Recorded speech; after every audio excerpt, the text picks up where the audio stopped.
Halo Pian, apa kabar? Halo Mbak Rena, Alhamdulillah kabar baik Mbak Rena. Oke, nah kan kamu udah lama juga nih masuk ke dunia bisnis perkopian. Menurut Pian, hal apa sih yang paling penting untuk membuka bisnis kopi, tempat atau varian kopinya gitu atau gimana gitu?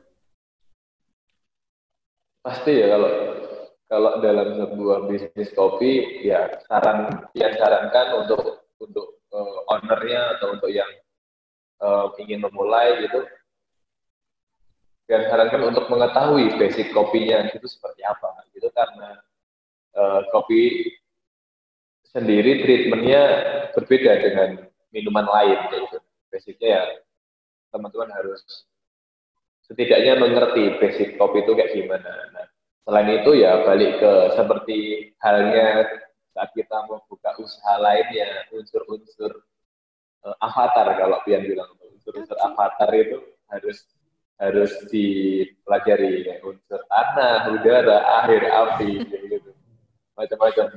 Itu wajib untuk teman-teman pelajari. Jadi jangan asal buka karena ya saat kita nggak berhasil kan juga ruginya juga pasti bakal lumayan karena untuk buka coffee shop itu perlu peralatan yang tidak sederhana.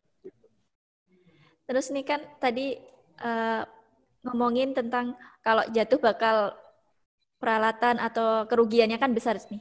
Aku mau tahu sih berapa modal yang harus dibutuhkan untuk seseorang memulai usaha kopi itu.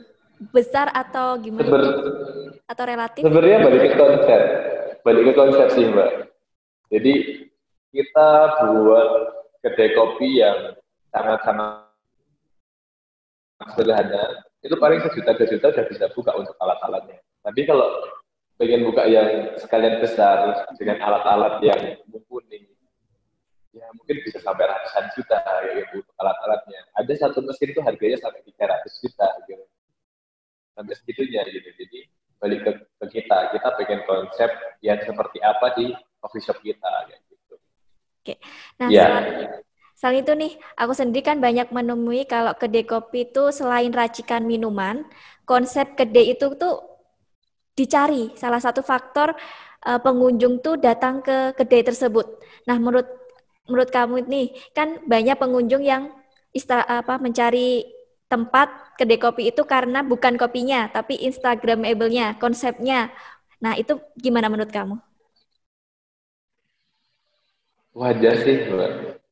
Karena pada dasarnya eh, kita nggak bisa memaksakan Mm-mm. customer itu harus sesuai dengan keinginan kita gitu. Jadi mungkin ada yang ngopi karena tempatnya bagus, ya nggak masalah. Karena kebutuhan kopi orang kan beda-beda. Mm-mm. Ada yang butuh kopi untuk kerja, ada yang butuh kopi untuk me time, baca buku, untuk mendengarkan lagu. Ada yang butuh ngopi untuk ngobrol bareng teman-teman. Ada yang ngopi untuk cari gebetan baru. Ya nggak? Oke, bener bener bener. Biasa di ya kan? Cuman dari situlah malah Pian menyadari dengan akhirnya banyak tempat-tempat bagus. Orang yang nggak doyan kopi ke sana karena penasaran aja dengan tempatnya. Setelah di sana kan pastinya satu banding eh, kira bakal kopi juga. Nah, dari dia nyicip kopi ini kan akhirnya menumbuhkan customer baru. Oh, ternyata kopi itu enak. Nah, efeknya efek apa ya? Snowball ya. Makin lama makin besar, makin besar, makin besar. Jadi dengan banyak konsep, dengan tempat bagus, yaitu pastinya bakal menimbulkan customer baru. Nah, itu yang bagus di industri ini kalau merasa. Mungkin ada yang ngomong, ya itu cuma jual tempat, kopinya nggak enak. Iya, Nggak bener bener. apa, malah kalau Jen sendiri nggak apa, biarin gitu.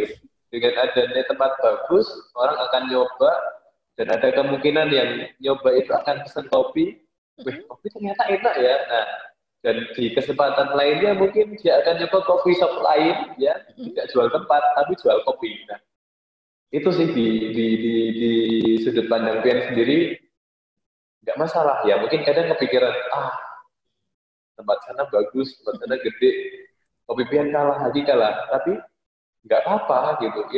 Itu proses berkembangnya sebuah industri gitu. Nah, balik ke Pian sendiri. Pian bakal menantang atau bakal mundur. Okay. Nah, kayak gitu sih. Kalau Pian sendiri sangat-sangat senang dengan adanya banyak yang buka, tempat yang bagus, tempat yang konsepnya beda-beda. Nah, itu kan kita tinggal pilih aja, aku pengen ngopi di mana sih. Aku pengen ngopi cantik ya, udah di tempat yang bagus-bagus. Kalau aku pengen ngopi yang karena rasa, ya aku bakal nyari yang menyediakan rasa. Nah, aku mau tahu nih, Pian sendiri, mending disukai karena racikan kopinya atau karena kedainya dianggap instagramable? Itu pilihan yang sulit ya. Itu kayak kamu milih aku harus pilih Haki atau milih Kopi Pian, Mbak? Oke, coba ceritain. Iya, Kopi Pian instagramable, Haki sama sekali enggak. Cuman kalau Pian sendiri, di dua lini itu ada hal yang istimewa. Oke. Saat kita menyediakan tempat instagramable, apresiasi kita tuh tidak hanya sekedar di kopi. Tapi, siapa sih ini yang desain gitu ya? Siapa sih ini yang konsep? Siapa sih ini yang nge-treatment marketingnya? Itu sebuah kepuasan, gitu. Sebuah kepuasan pasti. Cuman kalau melihat Pian dari sudut barista gitu ya, Pian lebih suka dikenal adalah Pian yang bisa buat kopi enak. Kasih tips dong buat Tribuners yang pengen buka usaha kopi itu apa aja yang perlu diperhatikan dan dipersiapkan? Oke, buat teman-teman Tribuners yang mau buat coffee shop, yang pertama yang Pian selalu sampaikan kalau punya coffee shop, perbanyak waktu kalian untuk keliling di tempat kopi lain, di coffee shop lain. Dari situlah kalian bisa belajar, dari situlah kalian bisa mendapatkan ide baru, dari situlah kalian mendapatkan relasi di bidang coffee shop. Nah, di poin itu yang paling utama adalah jalin relasi dengan penggiat-penggiat kopi atau penggiat-penggiat bisnis di industrinya.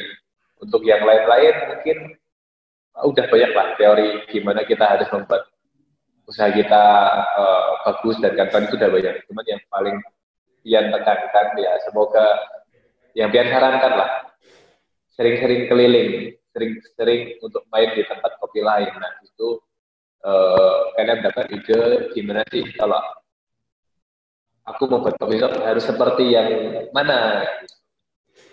Jadi wajib lah untuk kalian yang mau buka harus sering ngopi beda-beda tempat.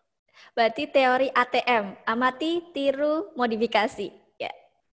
Ya, itu bisa jadi sebagai trigger aja sih. Oh, kopi shop ini tuh punya kapasitas kayak gini, kopi shop ini punya begini. Dan dari situlah, oh aku mau ngambil ini di sini yang mereka semua ini belum ambil. Kayak gitu. Jangan asal buka karena pengen.